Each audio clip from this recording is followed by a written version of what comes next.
guys, what's up? I'm talking about my freshman year of college today. So specifically, I'm aiming toward the architecture of it because I want to talk about the social life, but I really want to talk about the architecture because being an architecture major is completely different than being any other college major like biology, chemistry, business, psych, everything. That's like basically going to high school but at a more advanced level. Architecture is entirely different. You have a lot of different classes that you may have never taken before, or maybe you did in high school and it's just amplified. So first rule that I'm going to tell you with architecture school is that no matter what, it's hard. No matter where you go, no matter, like what type of program you go into, major, minor, grad, if it's just like architectural studies or if it's actually like a studio kind of thing, it's really difficult. I am no longer an architecture major, if you haven't heard.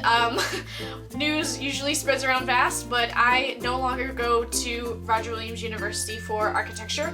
Instead, I am attending a state school for journalism, and that's my love, writing. I've always been good at it, I always like it, so I'm going for it. A couple other major things is that you're always going to be influenced by your peers and your upperclassmen. They're going to be your competitors, but at the same time, they're going to be your friends. They're going to help support you, and they're going to push you. They're going to really push you hard to be your best, but that's what you need in an environment like that. So first, I'm going to talk to you about tools for studio. I'm focusing mainly on the studio program instead of more like the historical architecture stuff. The tools for me were supplied by my school. You could order a toolbox, so basically it came with a standard toolbox, and it had like all these things in it that were like, I don't know, drawing, drafting stuff, colored pencils, I don't know, any other tools that you would necessarily need for your basics. In hindsight, I would ask for the list and buy it individually just because a lot of the stuff I didn't use, it was kind of a waste of money, and I spent $800 or $900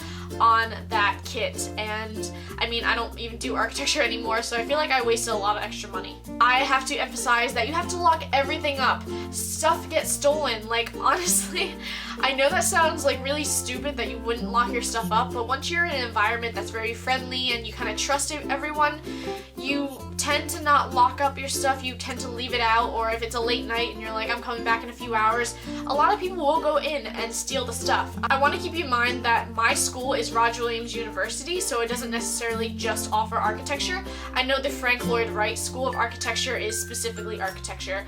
I didn't go to like a technical school because I looked at Wentworth when I was applying, and that was my #1 school for the longest time, for maybe several years, and once I got accepted, I was so excited, but I thought Roger Williams University was better because I could explore other fields if I wanted to, and I didn't have to stick with architecture. I wasn't there just to see architecture going on. I was there to see other things, like I made friends with engineering majors, I made friends with bio majors, I made friends with business majors. Like, you make friends everywhere in a university, but if you go to a technical school or like a school specific for your major, then it's completely different. So for studio is a big part of an architecture like major and everything. It's the core of what you're learning. So some people may start studio your first year, like your first semester, the first day of college, and you may start and jump right into like drawing and making models and stuff, but some people may wait a second semester. So like some schools may make you take all these gen eds first, or like some core foundation classes or something, and some people might not even start till second year. So at my school, everyone in your class knew who you were. So like the freshman architecture class, you all knew everyone. You all worked in the same place. They were split into 6 groups. So you're not all in one huge studio group. Like, as a whole, you're architecture freshman studio, but then you're subdivided off into like so-and-so as this professor, so-and-so as this professor. Your studio instructors are your studio instructors. You don't call them professors. I don't know. At my school, like you knew them by their first name. You called them by your first name, and that's how it was. You didn't say like, oh, Professor so-and-so. You called it, oh, hey, Karen, hey, Julia, or something. And working in this close environment, you learn to quickly make friends and become friends with your peers because you don't know really what you're working with. Like, it's a whole new experience. College itself is a whole new experience, but learning architecture and everything, that's something that you probably didn't go to high school for. You went to high school for history, math, English, bio, stuff like that, but you never really went to high school for like drafting and architecture and model making and building. Your peers are really going to help you out adjusting to that and just kind of like, hey, do you know what this is? Or hey, do you know what we're supposed to do? And then you become friends, and it's really great. So for classes, you take a lot of classes that are tailored toward your major, so you know, like typical like studio and art classes and stuff, but then you also take your gen eds. For me, I took a mix. Some people take strictly gen eds first and then architecture classes. Some people take no gen eds and strictly architecture classes, and some people have a mix. I was in the mix. So on top of everything with architecture, you have to balance your gen eds, so that's your core classes, so like history, stuff that's like advanced high school classes, so like history, math, English, science, public speaking, stuff like that. So I want to tell you the classes that I took. I wrote them down. So first semester I took foundations, so it was foundations of architecture. It was a lecture from like the top professors in the School of Architecture, so the deans, assistant deans, any other very like high level professor of architecture. You took studio because you started right off the bat with that, and you took art history. So art history, I don't know, it's kind of self-explanatory. It's just the history of art and architecture, so buildings and like starting way back BC and everything. It's so boring to me, but I know it's interesting to other people who do like art history and historical stuff in general. And then for gen eds, I took algebra, which was a prerequisite for pre-calc, and so I took pre-calc. I took expository writing, which is just writing in the rhetorical situation. It's kind of writing to inform and stuff. And then I took core classes, so I took core lit, so like core 104 was like literature, philosophy, stuff like that, regular philosophy classes that you would take in college. And then I also took core history, so that was like history in the modern world, democracy, just historical stuff in general, which I really don't like history, so taking 2 history classes was a lot for me. There were other ones to take too, but I didn't take them because you can only take a few at a time, and depending on how many credits you have, I mean, you can't just go all out and take all these classes that you want, because it'll raise your stress levels and also it'll raise your credit levels, so you can only take a maximum of so many credits. In your upper years, you take like computer applications, so you take drafting like CAD classes, and then you take structure classes and more getting into the actual building of architecture. Your first year you take very abstract and artsy stuff. So time management is a huge thing with architecture and college in general, but specifically architecture, because with studio on your plate, it's a lot. You have to balance your time, you have to balance social life, you have to balance your other classes, make sure you get your other work done. Don't slack in that department. Make sure that you love the major. That's something that I lacked second semester, because I found out second semester I just didn't love it anymore, and because of that I really wasn't putting as much effort into that, and I pulled a lot of all-nighters, and I ended up falling behind in a lot of things, and I got everything done. It's just, it took me a long time because I just didn't have the passion anymore. That's another thing. I know a lot of people always talk about all-nighters as an architecture major.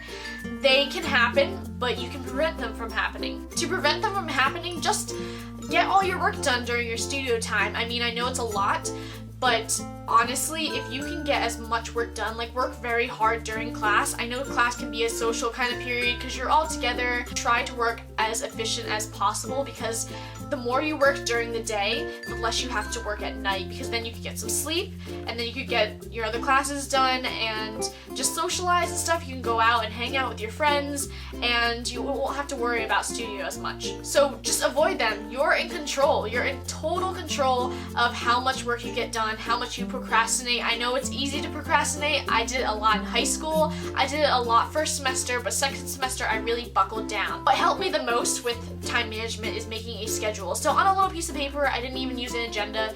I just wrote down what I wanted to get every morning, every night, and just every day in general, like what my goals were. And sometimes it was hard working toward those goals, because you think that you can get one drawing done in maybe an hour, but sometimes it could take you up to 3 hours, depending if you know what you're doing, if you're a perfectionist, just in general what the drawing is, if it's a different kind of cut, a section cut, an elevation or something. And make sure on top of everything that architecture isn't your life. life. They say studio is life, architecture is life, but it's only if you make it, again with the time management, but really, it's like if you put it first before everything else, every other club, every other class, and everything, you're gonna stick in that life, and that's gonna become your life, which kind of sucks. You have to find a good balance. I didn't find a good balance till the end, and by then it was kind of too late because I decided that I wasn't doing it anymore. So I'm glad that I did at one point find that balance so I could speak from experience, but definitely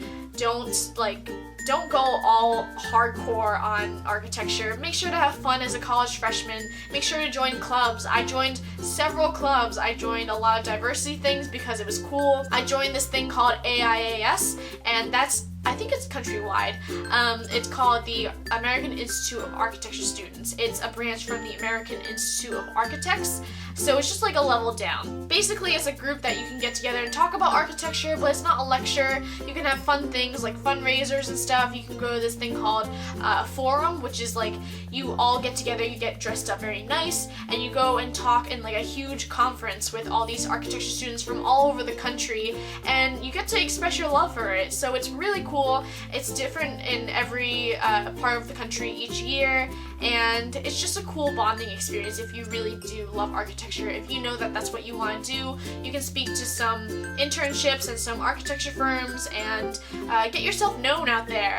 And I was gonna go this year, but I just didn't have the money, and also I didn't really think that it's something that I wanted to do with my life. So that is what I can speak from experience as an architecture freshman.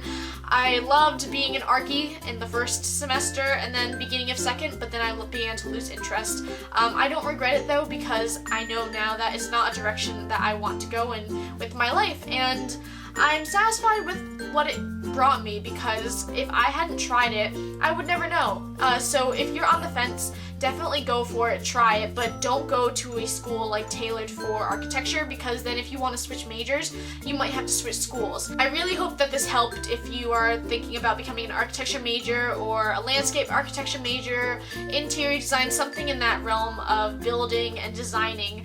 I feel that if you don't like architecture, definitely check out interior design, historical preservation, construction management, or engineering, somewhere along those lines. If you do like one aspect of architecture, you could apply it to other fields without losing all those skills that you've learned in architecture school. If you have any more video requests for like college freshmen, like partying or social life or balancing sleep and school, or anything in general, just ask me, and I could try to whip up a video about that. I hope you guys enjoyed, hope you guys found this helpful, and I'll see you guys in my next video. Bye!